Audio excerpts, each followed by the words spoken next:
Hey guys, welcome back to my YouTube channel. ഇന്നിപ്പോൾ ഞാൻ എൻ്റെ ഒരു കൂട്ടുകാരിയുടെ വീട്ടിലോട്ട് പോയിക്കൊണ്ടിരിക്കുകയാണ്. ബട്ട് സ്റ്റിൽ ഞാൻ ഓർത്ത് എനിക്ക് സമയമില്ല, എനിക്ക് ശനി ഞായർ മാത്രമേ വീഡിയോ എടുക്കാനൊക്കെ സമയമുള്ളൂ ഗൈസ്. സോ ഞാൻ ഓർത്ത് എന്നാൽ പിന്നെ എല്ലാവരും ഈ നമ്മുടെ ഔപ്പേർ കഴിഞ്ഞിട്ട് എന്ത് ചെയ്യണം, അതിനെപ്പറ്റി ഒരു ഐഡിയ ഇല്ലെന്നുള്ള രീതിയിൽ എനിക്ക് എപ്പോഴും മെസ്സേജ് അയക്കുന്നത്. എനിക്ക് തോന്നുന്നു ഞാൻ ഈ ഹെഡ്സെറ്റ് വെച്ചതുകൊണ്ട് ഇതിന് നോയിസ് ക്യാൻസലേഷൻ ഇല്ല. അപ്പം നിങ്ങൾക്ക് ഒത്തിരി സൗണ്ട് ഞാൻ നടക്കുന്നതൊക്കെ കേൾക്കായിരിക്കും. ബട്ട് സ്റ്റിൽ ഞാൻ പറയുകയാണ്. അപ്പോൾ ഈ ഔപ്പേർ കഴിഞ്ഞിട്ട് എന്തൊക്കെ ചെയ്യാം എന്നുള്ളതാണ് അവരെന്നോട് ചോദിച്ചത്. ഇപ്പം ഞാൻ കറൻ്റ്ലി എന്താണ് ചെയ്യുന്നത്, കാരണം ഞാൻ അതിനൊരു സ്റ്റാർട്ടപ്പ് വെച്ചിട്ടുണ്ടായിരുന്നു. ബട്ട് ഞാൻ അതിൻ്റെ കണ്ടിന്യൂ ചെയ്യാൻ എനിക്ക് പറ്റിയില്ല. കാരണം എനിക്ക് കുറേ സമയത്തിൻ്റെ പ്രശ്നമുണ്ട്, പിന്നെ എനിക്ക് ജോബ് ചെയ്യണം, പിന്നെ എനിക്ക് മിനി ജോബുണ്ട്, അങ്ങനത്തെ കാര്യങ്ങളൊക്കെ ആയിട്ട് ഞാൻ ഭയങ്കര ബിസി ആയിപ്പോയായിരുന്നു. സോ അതുകൊണ്ടാണ്. അപ്പോൾ ഞാൻ ഈ ഒരു ചിലപ്പം ഇത് ഒരു പാർട്ടായിട്ടോ അല്ലെങ്കിൽ പാർട്ട് 2 ആയിട്ടോ ചിലപ്പോൾ കാണാം, ഞാൻ പറയാം.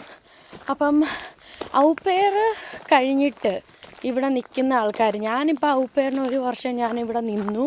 ഞാൻ 1 വർഷം കഴിഞ്ഞ് ഒരു 6 മാസമൊക്കെ കഴിഞ്ഞപ്പോഴത്തേക്കിനും, 1 വർഷത്തിലെ 6 മാസം കഴിഞ്ഞപ്പോഴത്തേക്കിനും ഞാൻ അടുത്ത കാര്യം ഇത് കഴിഞ്ഞിട്ട് എന്ത് ചെയ്യാമെന്നുള്ളതിനെപ്പറ്റി ആലോചിക്കാനും ഇമെയിൽ അയക്കാനൊക്കെ തുടങ്ങി.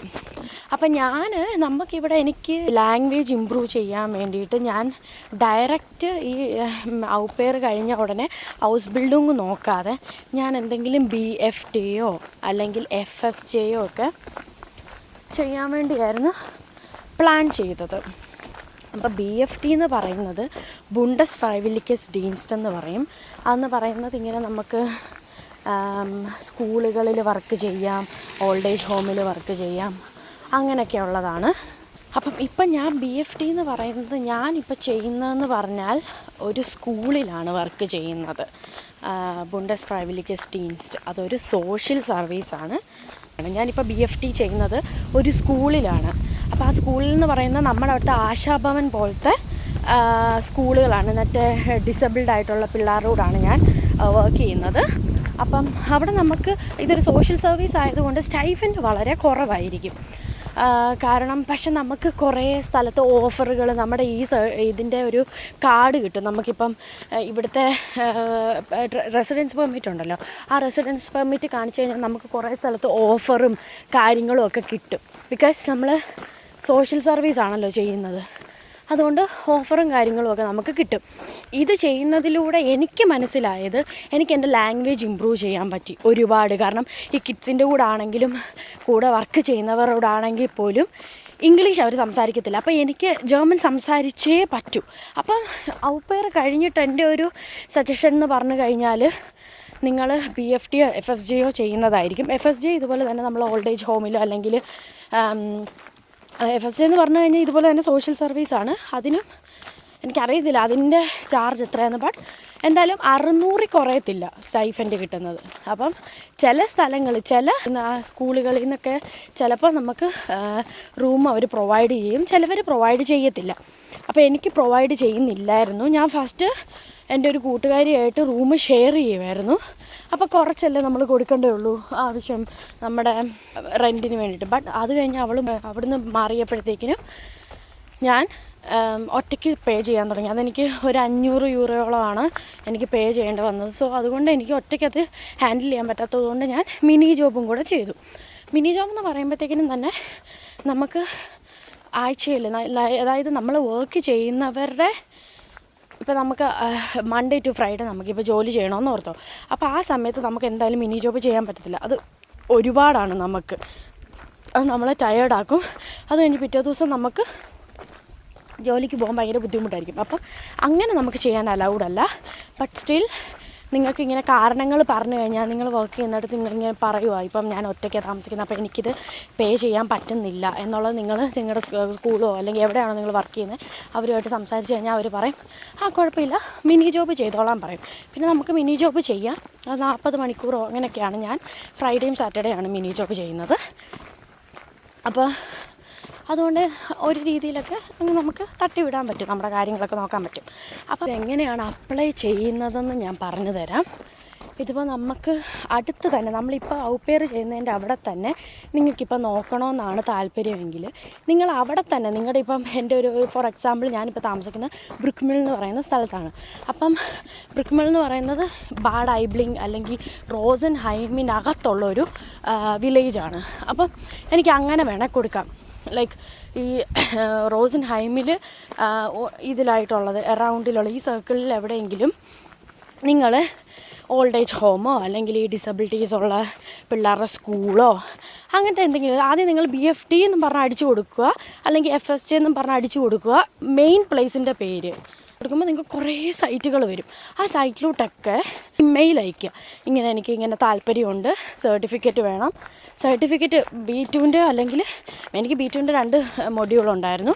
അപ്പോൾ നിങ്ങൾ ആ എത്ര മൊഡ്യൂളാണ് നിങ്ങൾക്കുള്ളത്, അപ്പോൾ B2ൻ്റെ 2 മൊഡ്യൂളും 3 മൊഡ്യൂളൊക്കെ ഉണ്ടെങ്കിൽ അവർ സുഖമായിട്ട് എടുക്കും. പിന്നെ കുറച്ചും കൂടെ സംസാരിക്കാൻ അറിയാമെങ്കിൽ സൂപ്പർ. അപ്പോൾ പിന്നെ ഒരു കാര്യം എന്നാന്ന് വെച്ച് കഴിഞ്ഞാൽ നിങ്ങളിപ്പോൾ BFTയോ അല്ലെങ്കിൽ FSJയോ ചെയ്യുവാണെങ്കിൽ ഇപ്പോൾ നിങ്ങൾക്ക് അത് കഴിഞ്ഞിട്ട് ഹൗസ് ബിൽഡിങ് ലൈക്ക് നഴ്സിങ്ങിന് വേണ്ടിയിട്ടാണ് എടുക്കാൻ താല്പര്യമെങ്കിൽ നിങ്ങൾക്ക് ഈ ഒരു BFTയുടെ സർട്ടിഫിക്കറ്റ് അല്ലെങ്കിൽ FSJയുടെ സർട്ടിഫിക്കറ്റ് നിങ്ങൾക്ക് ഭയങ്കര ഹെൽപ്ഫുള്ളായിരിക്കും. കാരണം അവർ ഈവൻ എക്സ്പീരിയൻസ് ആണ്, നിങ്ങൾക്ക് ഭയങ്കര എക്സ്പീരിയൻസ് ഉണ്ട്. ലൈക്ക് പിള്ളേരുടെ ആണെങ്കിലും പിള്ളേരുടെ കൂടെ നിന്നിട്ടാണെങ്കിലും അവരെ ഹെൽപ്പ് ചെയ്തിട്ടാണെങ്കിലും ലൈക്ക് ഇപ്പം ഫോർ എക്സാമ്പിൾ ഇപ്പോൾ ഈ ഡിസബിലിറ്റീസ് ഉള്ള പിള്ളേരെ നമ്മൾ ഒരുപാട് കാര്യത്തിൽ സഹായിക്കണം. അത് തന്നെയാണ് നമ്മൾ ഈ ക്രാങ്കൻ ഹൗസിൽ അല്ലെങ്കിൽ ഹോസ്പിറ്റലിലൊക്കെ പോയാലും നമ്മൾ ചെയ്യേണ്ടത് ഈ സെയിം കാര്യം തന്നെയാണ്. പറഞ്ഞാൽ മനസ്സിലായോ? അപ്പോൾ ഓൾറെഡി അവർ വിചാരിക്കാം എക്സ്പീരിയൻസ് ഉണ്ട്, അപ്പോൾ കുഴപ്പമില്ല, ഇവർ നമുക്ക് എടുക്കാം. പിന്നെ കുറച്ചും കൂടി സംസാരിക്കാമെങ്കിൽ ഓക്കെ CK മനസ്സിലായോ? അപ്പം അങ്ങനെ കുറേ ഗുണങ്ങളുണ്ട് നമുക്ക്. അപ്പോൾ ഡയറക്റ്റ് പോയി എന്താണെന്നറിയാതെ ഈ ഹൗസ് ബിൽഡിങ്ങിലൊക്കെ പോയി ചേർന്ന് ഭാഷയില്ലാതെ ചേരുന്നേക്കാളും നല്ലത് നിങ്ങളിങ്ങനെ ചെയ്യുന്നതായിരിക്കും കുറച്ചും കൂടെ നല്ലത്.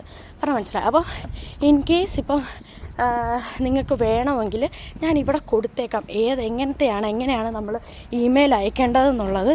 പിന്നെ നിങ്ങളുടെ CV, പിന്നെ മോട്ടിവേഷൻ ലെറ്റർ, പിന്നെ അതൊക്കെ ChatGPTയോട് ചോദിച്ചു കഴിഞ്ഞാൽ സുഖമായിട്ട് കിട്ടും. നിങ്ങളുടെ കാര്യങ്ങൾ പറഞ്ഞു കൊടുത്തിട്ട് ChatGPTയോട് ചോദിച്ചാൽ മതി. മോട്ടിവേഷൻ ലെറ്ററും CV ഒക്കെ ഉണ്ടാക്കി തരാൻ പറഞ്ഞു കഴിഞ്ഞാൽ, അല്ലെങ്കിൽ നിങ്ങൾ ഏത് ഏജൻസി ത്രൂ ആണോ വന്നത് അവരോട് പറഞ്ഞു കഴിഞ്ഞാൽ അവരും CV ഉണ്ടാക്കി തരും. യൂറോപാസിൻ്റെ CV വേണേൽ ഉണ്ടാക്കുന്നതായിരിക്കും നല്ലത്. പറഞ്ഞാൽ മനസ്സിലായോ? അപ്പം നിങ്ങൾക്കിങ്ങനെ എക്സ്പീരിയൻസ് ഉണ്ട്, ഔപ്പേറായിട്ട് വർക്ക് ചെയ്തത്. അപ്പോൾ ഇപ്പോൾ എനിക്ക് താല്പര്യമുണ്ട്, എനിക്ക് ഇത്ര ലാംഗ്വേജ് ഉണ്ട്, എൻ്റെ മോട്ടിവേഷൻ ലെറ്റർ CV ഇതെല്ലാം നിങ്ങൾ അയച്ചു കൊടുക്കുവാണെങ്കിൽ നിങ്ങൾക്ക് സുഖമായിട്ട് കിട്ടും. പറഞ്ഞാൽ മനസ്സിലായോ? പിന്നെ ഇൻ കേസ് ഇപ്പോൾ BFTക്ക് ചെന്ന് കഴിഞ്ഞാൽ അല്ല FSJക്ക് ചെന്ന് കഴിഞ്ഞാൽ ഒരു ഇൻ്റർവ്യൂവിന് വിളിച്ചു കഴിഞ്ഞാൽ അവരെന്തൊക്കെ കാര്യങ്ങളായിരിക്കും ചോദിക്കുന്നത് എന്നുള്ളത് ഞാൻ അടുത്തൊരു വീഡിയോയിൽ ഇടുന്നതായിരിക്കും. ഇപ്പോൾ ഇതെങ്ങനെയാണ് ഫൈൻഡ് ചെയ്യുന്നതെന്നുള്ളതാണ് ഞാൻ ഇപ്പോൾ നിങ്ങൾക്ക് പറഞ്ഞു തന്നത് എൻ്റെ ഒരു എക്സ്പീരിയൻസും വെച്ചിട്ട്. അപ്പോൾ അതിന് മുന്നാണെങ്കിലും നിങ്ങൾ ഇതെടുക്കണം, നമ്മുടെ വാക്സിനേഷൻ. ഇപ്പോൾ ഞാൻ ഇവിടെ വർക്ക് ചെയ്യുന്നത് കൊണ്ട് പിള്ളേരുടെ കൂടെ വർക്ക് ചെയ്യുന്നത് കൊണ്ട് എനിക്ക് എന്തായാലും നിർബന്ധമായിരുന്നു വാക്സിനേഷൻ. അപ്പോൾ നിങ്ങൾ അതിന് മുന്നേ വാക്സിനേഷനൊക്കെ എടുക്കണം. അവർ പറയും എന്തായാലും ഇപ്പം നിങ്ങളുടെ കോൺട്രാക്റ്റ് തരുമ്പോഴത്തേക്കിനും അവർ പറയും എന്തൊക്കെയാണ് ചെയ്യേണ്ടതെന്നൊക്കെ ഉള്ളത് അവർ തന്നെ പറയും. അത് പിന്നെ കുഴപ്പമില്ല. പിന്നെ അത്രയൊക്കെ ഉള്ളൂ. പിന്നെ ഇനിയും നിങ്ങൾക്ക് എന്തെങ്കിലും സംശയം ഉണ്ടെങ്കിൽ എന്നോട് ചോദിക്കാം. ഞാനിപ്പോൾ എൻ്റെ ഒരു എക്സ്പീരിയൻസ് വെച്ചിട്ട് ഇത്രേ ഉള്ളൂ. ലൈക്ക് ഇങ്ങനെയാണ്. ബട്ട് ഇപ്പോൾ പറഞ്ഞു തരുമ്പോൾ ഭയങ്കര എളുപ്പമാണ് എനിക്കറിയാം സ്റ്റിൽ. ബട്ട് അതിൻ്റെ കാര്യങ്ങളിലോട്ട് അടുക്കുമ്പോഴത്തേക്കിനും കുറച്ച് പാടുകളാണ്. പിന്നെ നമ്മൾ വിസയുടെ കാര്യം പറയുമ്പോഴത്തേക്കിനും ഇത് നമ്മൾ എക്സ്റ്റെൻഡ് ചെയ്യണം. എക്സ്റ്റെൻഡ് ചെയ്യുന്ന നേരത്ത് നേരത്തെ 1 മാസം മുന്നേ തന്നെ ഈ സർട്ടിഫിക്കറ്റ് വെച്ചിട്ട് തന്നെ ഈ കോൺട്രാക്റ്റ് വെച്ചിട്ട് തന്നെ 1 മാസം മുന്നേ നിങ്ങൾ ഹൗസ് ലാൻഡ് ബൈ ഹോട്ടലോ അല്ലെങ്കിൽ ആന്ധ്രാസാമിലോ നിങ്ങൾ പോയി ടെർമിൻ എടുക്കണം. ടെർമിൻ എടുത്ത് കഴിയുമ്പോഴത്തേക്കിനും അവിടെ എനിക്ക് 120-130 അങ്ങാണ്ട് യൂറോ ആയി എക്സ്റ്റെൻഡ് ചെയ്യാൻ വേണ്ടിയിട്ട്. അപ്പോൾ അത് നിങ്ങളൊരു 200 യൂറോ കഴുതിക്കോ ഇൻ കേസ് എന്തെങ്കിലും ആവുകയാണെങ്കിലോ എന്നോർത്തിട്ട്. അപ്പം അത്രയും രൂപയാണ് എനിക്കായത് വിസയുടെ കാര്യത്തിന് വേണ്ടിയിട്ട്. പിന്നെ എങ്ങനെയാണ് ഈ BFTക്ക് ചെന്ന് കഴിഞ്ഞാൽ നിങ്ങൾക്ക് എന്തൊക്കെ ചോദിക്കാം, അവരെന്തൊക്കെ ക്വസ്റ്റ്യൻസാണ് ചോദിക്കുന്നത്, എന്തൊക്കെ നിങ്ങൾക്ക് പ്രതീക്ഷിക്കാം എന്നുള്ളത് ഞാൻ അടുത്ത വീഡിയോയിലിടാം. അപ്പം ഈ ഇതിൽ നിങ്ങൾക്ക് എന്തെങ്കിലും സംശയം ഉണ്ടെങ്കിൽ നിങ്ങൾക്ക് എന്നോട് ചോദിക്കാം. ഞാൻ ഇനിയും വീഡിയോ ആയിട്ട് വരുന്നതായിരിക്കും. സോ ഇതിപ്പോൾ കുറച്ച് ലേറ്റ് ആയതുകൊണ്ടാണ് എൻ്റെ ഞാൻ ഹോപ്പ് ചെയ്യുന്നത് നിങ്ങൾക്കെല്ലാം മനസ്സിലായെന്ന്. ഒരു ഹറി ബറി ആയിരുന്നു. ബട്ട് സ്റ്റിൽ ഞാൻ നെക്സ്റ്റ് വീഡിയോ എടുക്കുമ്പോൾ കുറച്ചും കൂടെ ശ്രദ്ധിച്ചൊക്കെ ചെയ്യാം.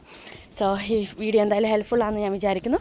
സോ പുതിയൊരു വീഡിയോ ആയിട്ട് കാണുന്നവരെ എല്ലാവർക്കും ജ്യൂസി.